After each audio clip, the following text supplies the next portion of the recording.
भरपूर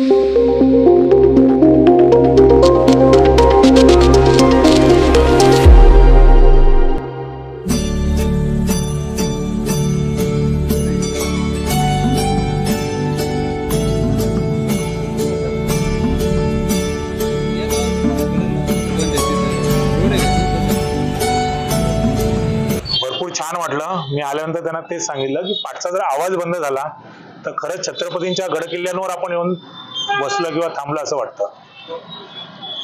काय भावना आहे?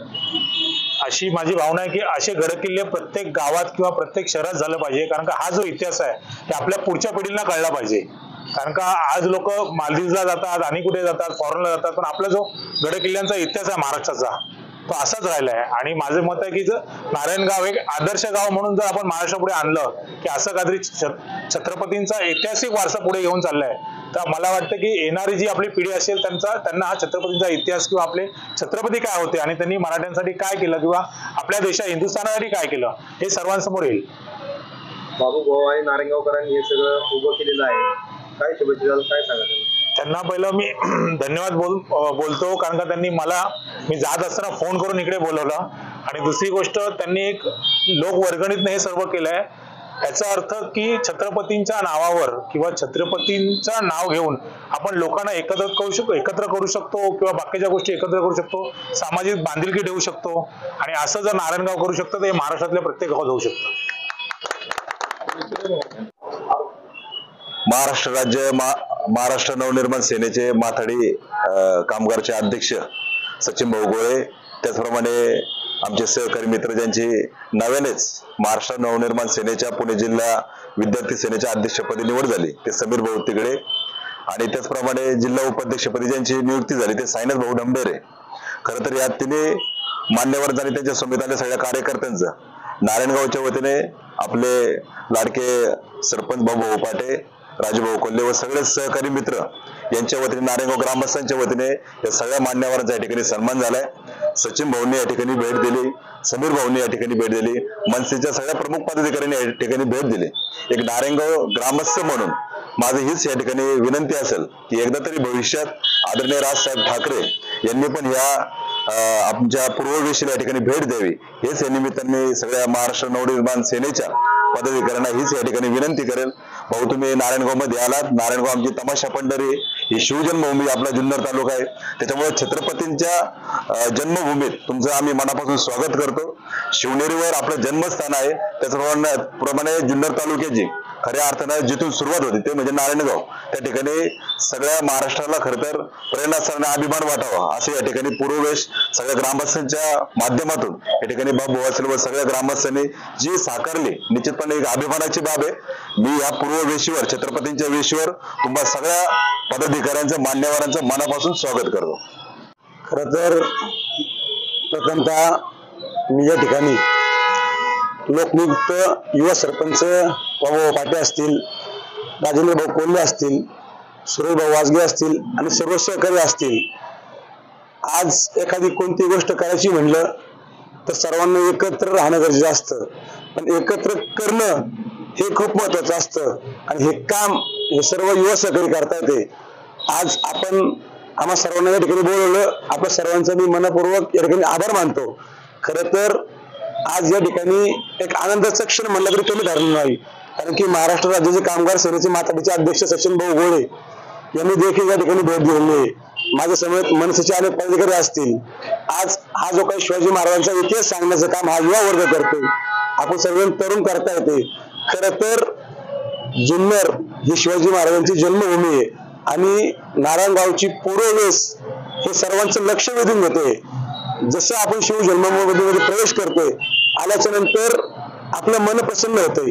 हे केलेली सगळी लाइटिंग असेल किंवा काय असेल, आपण आल्याच्या नंतर प्रवेश कसा आहे तर मग शिवजन्मभूमी कशी असेल सर्वांचं लक्ष वेधलं जाते. मी या ठिकाणी एवढंच सांगतो की आज सचिन भाऊ गोळे यांच्या माध्यमातून लवकरच येत्या शिवजयंतीपर्यंत माननीय राजसाहेब ठाकरेंना नक्कीच या पूर्ववेशीवरती भेट देण्यासाठी आनंद आपल्या सर्वांचा परत एकदा आभार मानतो. धन्यवाद.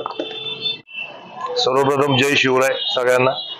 खर तर आज शिवजन्मभूमीमध्ये सचिन भाऊ असतील, समीर भाऊ असतील, आमचे साईनाथ भाऊ आहे, मग सूरज भाऊंचा फोन आला की आपले मनसेचे राज्याचे प्रमुख माथाडी कामगार सेनेचे ते येतात आहे.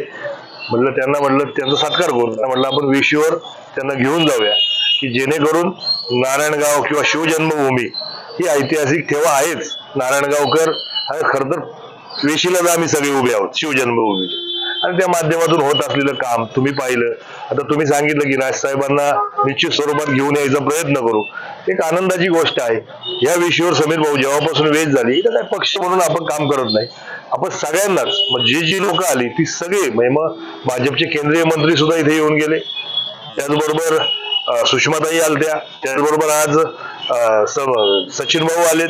अशा अनेक पदाधिकारी मान्यवर सगळीच मंडळी वेशीच्या बाबतीत सगळ्याच बाबतीत हे जे काही पूर्ववेश आमची झाली, खरं तर नारायणगावकरांना धन्यवाद आहे की आम्हाला सगळ्यांना एकत्र करण्यापासून. आणि खरं तर आर्थिक नियोजन सचिन भाऊंनी मला 2-3 वेळा विचारलं, हे आर्थिक नियोजन कसं केलं.